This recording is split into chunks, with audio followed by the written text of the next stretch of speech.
Hello y'all, welcome to She's So Cheeky. I'm Chelsea and today we are going to talk about how I moved to New York. You're really never going to know what you can and cannot do until you actually do it. So she's just a girl and she's on fire, higher than a fantasy. Some, this girl is on fire.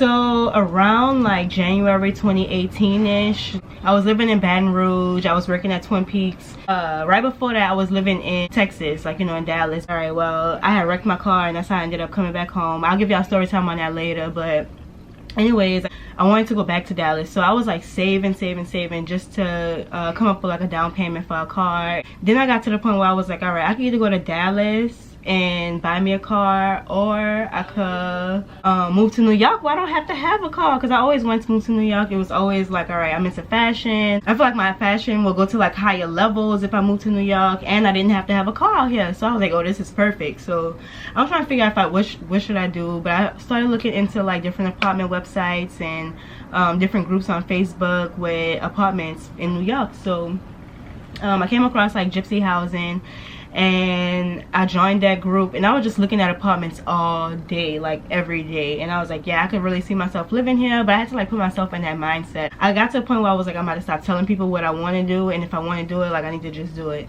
So I came across this school called Artsatoria, and they teach you like the art of shoemaking.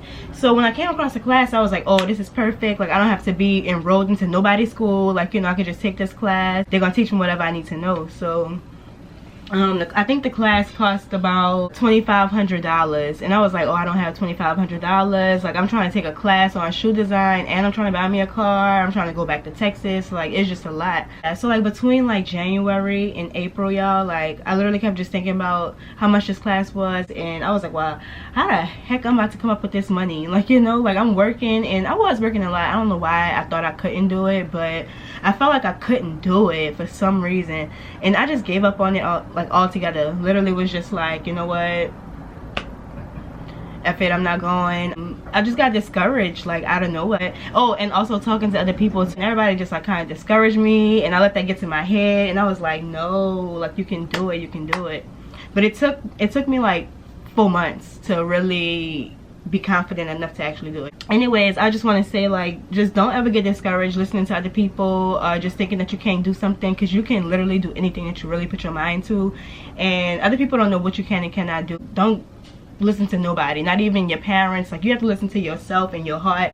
But let me see if they'll do like a payment plan with me.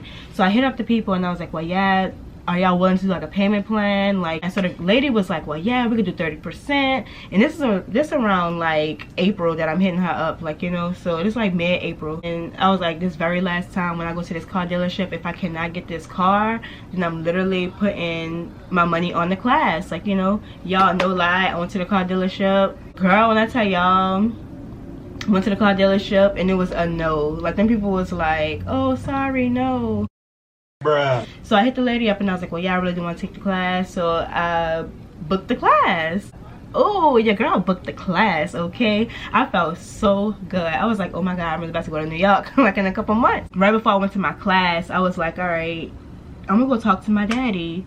Like, you know, so I literally drove to his house and I went to talk to him and my grandma for a little while. And it was just crazy because I hadn't seen this man or talked to him in years. Like, you know, so I feel like if I would have never went to talk to him, that like let go of that burden that was just on my heart for years, that I wouldn't have been able to move out here. Like, and I feel like you can't really grow until you let go of that hurt that's been causing you so much pain. Like, you know, like, you got to come into realization with it and really just like let it go, like give it away, and try to move on with a clear slate.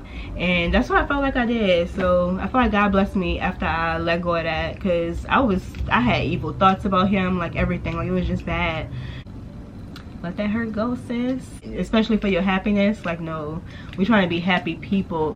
So yeah, let go of the hurt, girl. Let that hurt go, okay? Because it's not worth it. All right, so fast forward, it's July. I put down the rest of my money July 3rd.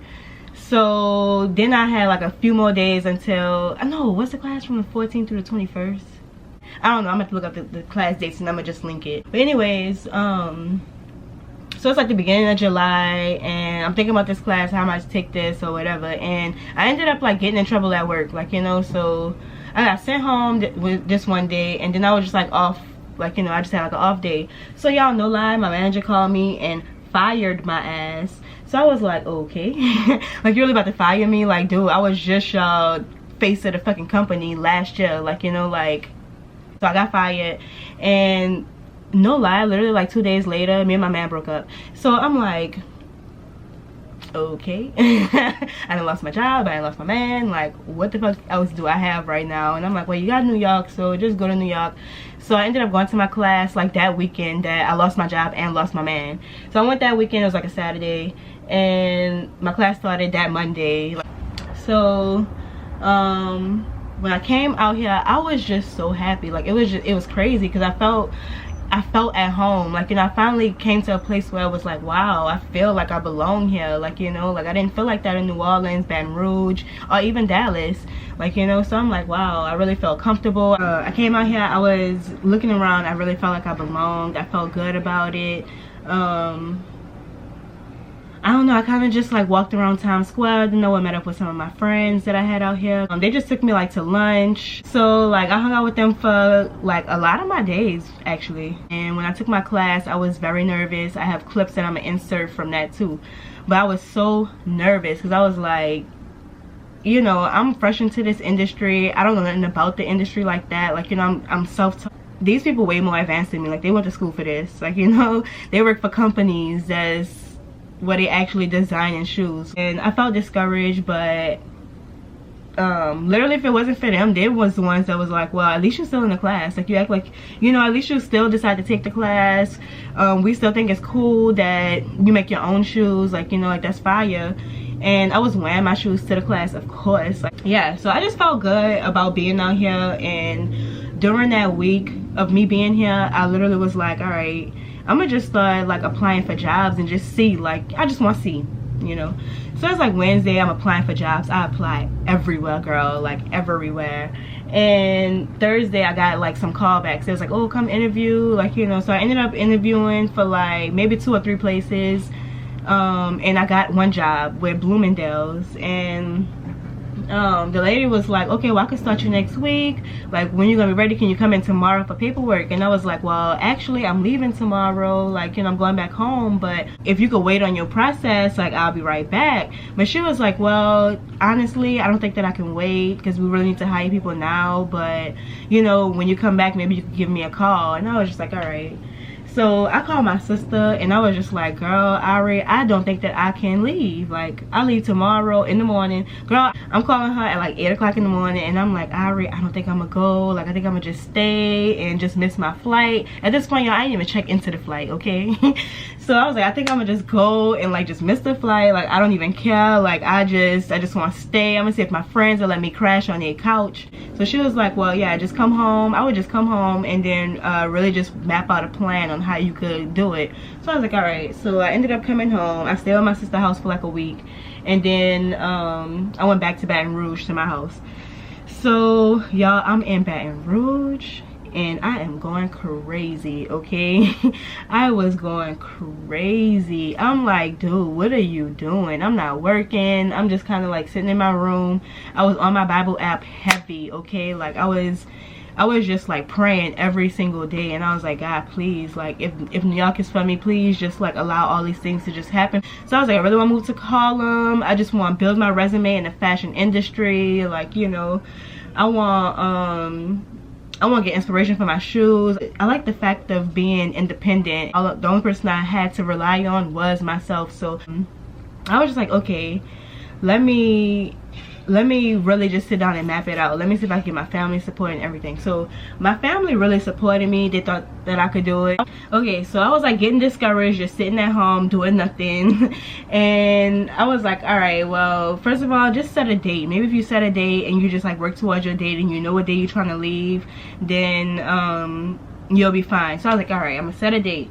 So the first date I set was like August 18th, I believe. And because I wanted to get back to New York to see if I could get the job with Bloomingdale's, but it ended up not being able to work like that. So I was like, all right, September 1st.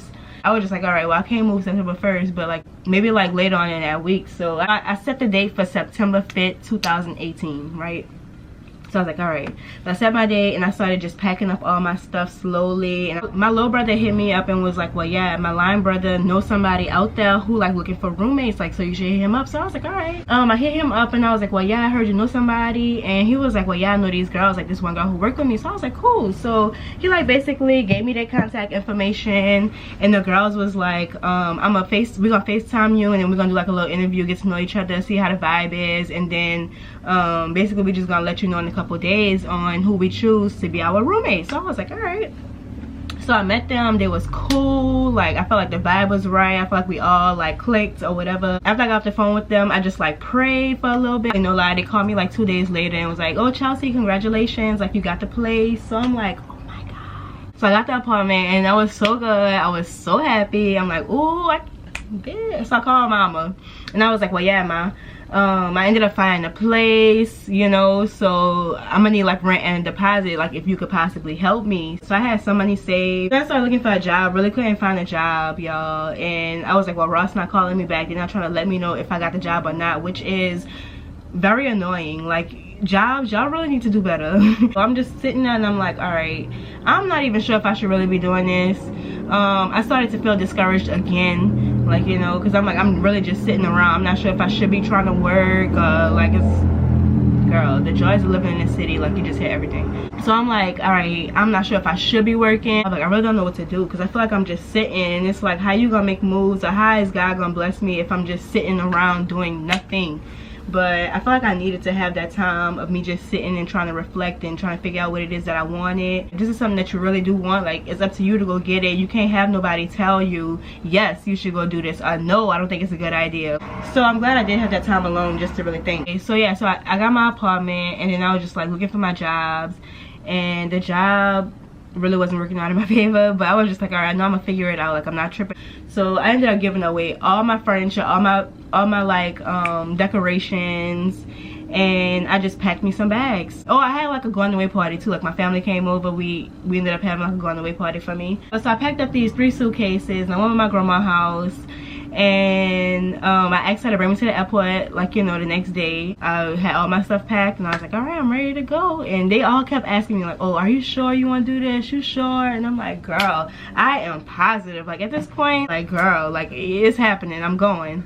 The next morning I got all my stuff. It was like 5 o'clock in the morning, y'all. I'm like getting all my stuff together, and my mom and my grandma brought me to the airport, and as soon as they dropped me off, I was just like, oh my god, okay, I'm about to do this. So I'm like waiting in the airport. Everything was good. I was fine. Like I literally kept it together until I got on the plane. I got on that plane, and when I tell y'all, I was bawling, crying, like just out of excitement, just off the fact that I was like, man, this is something that I knew I always wanted to do, and now I'm finally doing it. Like I'm literally living through this. Like, wow. So I wanted to just sit on the plane and really reflect on the fact that I'm really about to move to New York by myself. Like, insane. Girl, I remember I landed and I was just so excited. The weather was beautiful. I had on my little 2-piece set with my ponytail. I was cute. So I went to my new house and I met like one of the twins, I believe. I think I met Ingazi first. So it was like a 4-bedroom, 2-bath type of place, and it was beautiful, y'all. You know, Ingazi taught me how to catch the train, so I learned how to catch the train, and that was crazy. Like, it was just amazing. And also I moved when it was like fashion week, so I got to experience the very first fashion week. Right before I came, I was like applying to, I was on Craigslist, and I'm like looking at different gigs. So I found this one gig, and it was like for 3 weeks, like, you know, like a freelance job, and basically I was a merchandiser there. I ended up getting the job, and it was like for 3 weeks. So I'm like, all right, cool, like $15 an hour. So then my friend Francois was like, oh yeah, you go work at this store or whatever, like, I can get you on. So I'm like, all right. So he ended up getting me on at this store, and that was good, because then I had another job lined up for when I was done the freelance job. So I was like, all right. So everything just started falling into my lap. So that's another thing that I want to say, like, you know something is for you when everything just starts falling into your lap. And I will always just say, just pray on it and make sure that, you know, the decisions that you're making are coming from, derived from above, and not like, you know, just coming from your mind. Because girl, when I tell you, everything literally fell into my lap. you know, I knew everything was gonna work itself out. And listen, it's been almost 2 years and I'm still here. So I know that I have a big purpose in this world. But yeah, y'all, I hope y'all enjoying my little story time. Let me know down below in the comments if y'all liked it, or if y'all have any questions. I hope to see y'all in my next video. Please like, comment, and subscribe to my channel. Like, you know, and also click on that notification bell down below so we can stay friends, okay? Like, girl, I want y'all to continue to get cheeky with your girl. So yeah, man, I'm gonna see y'all next time. Thank y'all so much, and bye. Oh, the time has come for my dreams to be heard. They will not be pushed aside or turned into your own, all 'cause you